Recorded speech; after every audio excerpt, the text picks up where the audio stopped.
nearby the crash site showed the plane was circling the airfield somewhat erratically before the crash, then bursting into flames as it hit the ground. Emergency response teams were quickly at the scene, and remarkably, there were a number of survivors, including at least 2 children, according to authorities. The video shows some of those injured emerging from the wreckage. But this is a moment of huge tragedy for those that did not survive. According to authorities, there were 67 people on board the flight, including 5 crew members. Preliminary reports, according to Russian aviation authorities, suggest that the pilot was forced to attempt an emergency landing following a bird strike. At least 38 people are dead after an Azerbaijan Airlines plane crashed and burst into flames. But there were 29 survivors, including 2 children. 11 are currently in critical condition. I have to warn you, this next video showing dazed survivors pulled from the wreckage may be disturbing for some to watch.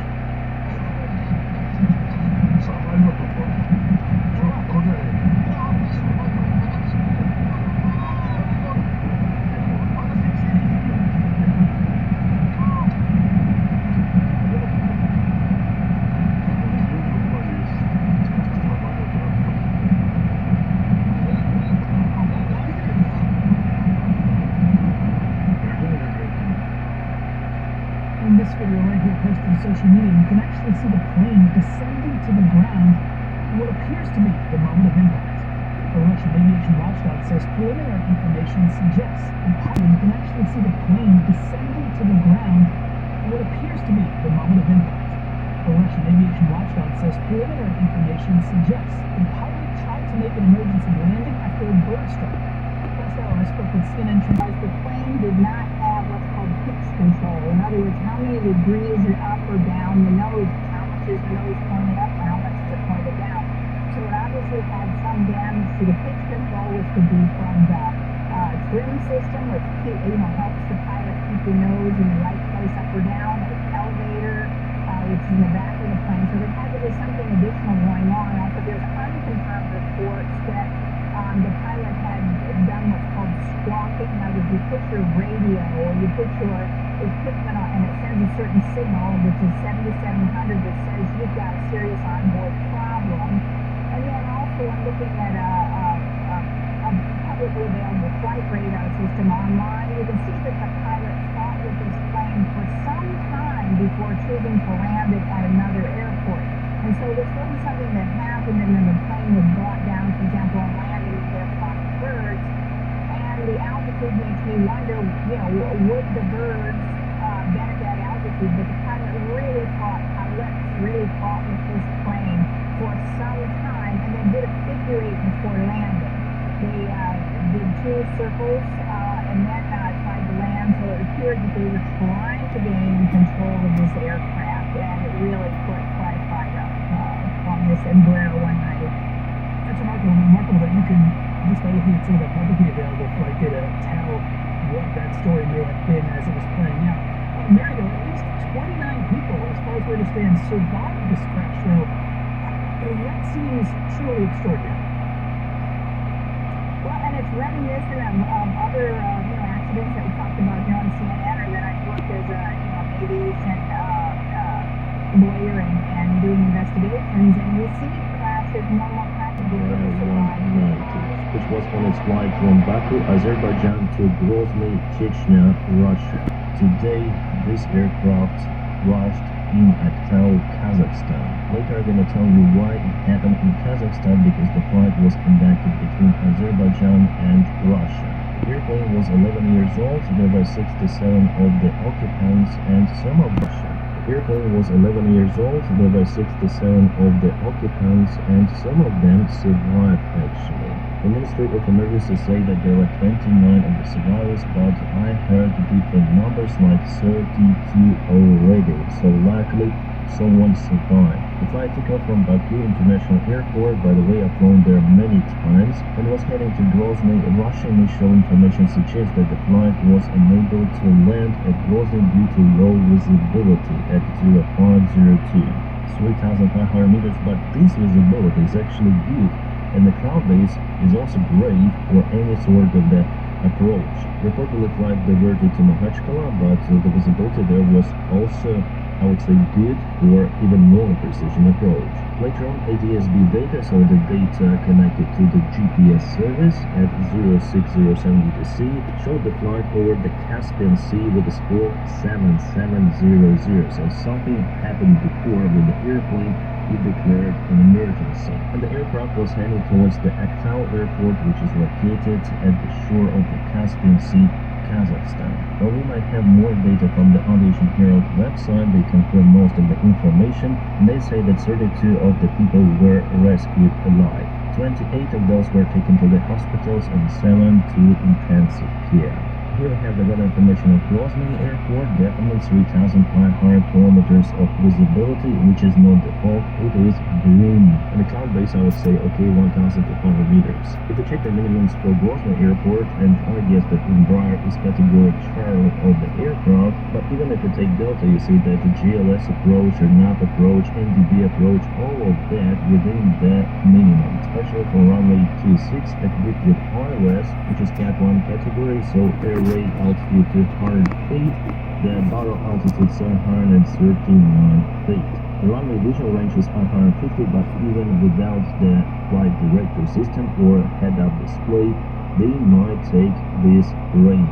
And the minimum here is 2 times lower than actually was by the time of the approach. So the weather minimum for diversion from Grozny Airport wasn't the factor. And by the way, the wind was also calm by the time of the approach. Yes, as you can see in Aktau, the weather was a little better. And here we are live in the flight radar 24. Here you can see Baku, the capital city of Azerbaijan, and Grozny, the capital city of Chechen Republic of Russia, is not that far away. And here we have the data published by the flight radar 24 on Twitter. The plane flown from Baku, and near Makhachkala, the GPS signal was lost, and according to the the main landing equipment as well. The free-fall circuit is moved by the large main landing equipment and connects all Atlantic lines to the terminal. And upon quick signal, upon boxes and can control slow landing cables. The landing gears are released from the outlook and turned by gravity and aerodynamic forces. So yeah, as you saw, you have the direct linkage between the logs and this manual hydro, which helps to extend the landing gear even with no hydraulic system. Landing gear just goes down with its own weight and aerodynamic forces, as they say, like nose gear extends over here, being pushed by the airflow. So here we have this exact configuration of that setup. Landing gear is down, really shows that something is wrong with hydraulic system or flight control system of the airplane. Here in the screenshot we can see how airplane just plunged into the ground, hitting mostly the forward part of it. So the passengers who were sitting in the back survived. All the pilots lost their lives. Luckily they saved some of the passengers. So I think they did what they could in this situation. The only way to control this airplane was with manipulating of the engine power. The story reminds of United Flight 242, then because of the internal explosion, the damage was caused to the hydraulic system, so crew had to manipulate with 2 of the remaining engines to land the airplane. Unfortunately, they crashed, but many of the passengers were saved. 12 passengers lost their lives and 184 survived. You know, guys, in my Airline, the fuselages definitely survived the crash, and that's why some of the people were saved. The fire and rescue team also wasn't placed on time because they received the emergency signal from the airplane, but at least they saw the emergency squawk 7700, which we also saw on flight radar 24.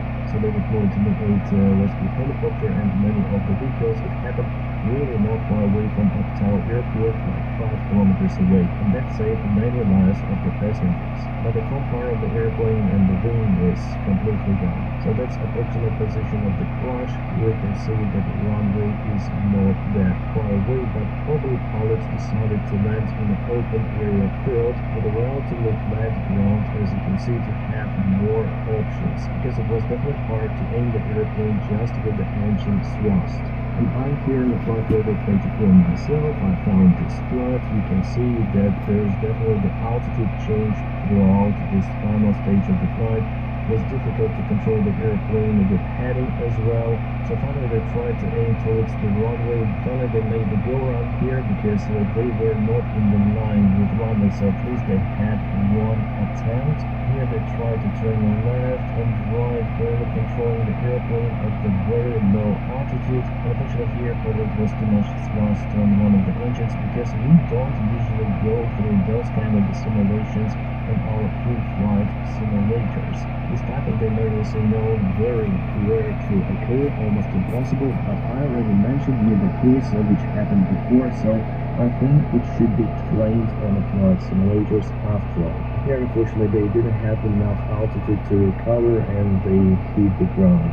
Luckily, those were not the mountains in this area. The ground was definitely flat, and that also saved the lives of the people.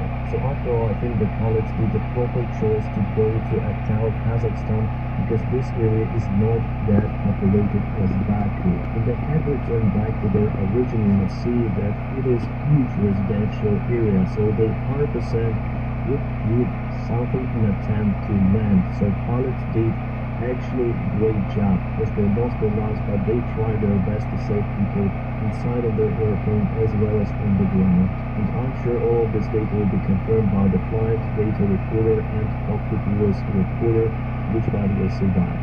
By the way guys, I also have my mate flying the exact same aircraft in exact same airline. But honestly, I will not ask him for any side of the insights, because it's their own policy, the policy of the airline. So what we need to do is just to wait for official information, which I think will confirm the impact of the missile. There is one more video released, so there was also the damage to the flat hydraulic actuator fairing. So maybe shrapnel hit not just the out part of the airplane, but also the wing. And there could be many more spots of the possible hydraulic leak. And on this particular video, I already seen many more of the oxygen masks, so for sure there was the depressurization. Depressurization might be caused by two of the factors. First of all, you lost the engine bleed, so the air is not coming to the compartment of the airplane, cabin and cockpit to pressurize your airplane, and in this case the pressure inside will be lost gradually. It's not the fast process, so pilots will have enough time to descend to the safe altitude. But if you have the outside damage, it might cause even explosives. The compression inside the cabin will be equal to the outside pressure. Well, it really depends on the hull itself, whether it's big or small. In this case, I don't know, but definitely it was caused by external factor, as we see from the shrapnel. There are some videos caught by the passengers, so passengers were sitting wearing the oxygen masks. And those who survived this accident who were sitting on the back, they say in the report about the loud bang and afterwards, yes, this happened. Then we have the very close perspective of the shrapnel. I checked it on Aktau channel. It's the Russian position source, by the way. And for sure, 100% of those holes were done only by the air defense missile. Its explosion, it's not the internal cabin as it was reported by the first time, and it's not the bird strike.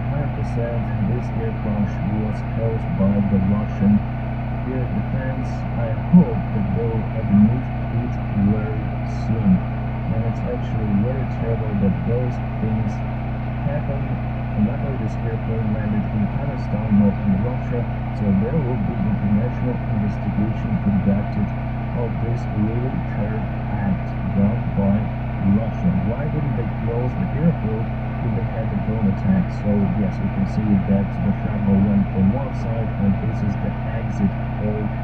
You can see it's everywhere here. It's not like some sort of the air tank as it was reported exploded there. No, there is nothing like that in the top part of the airplane.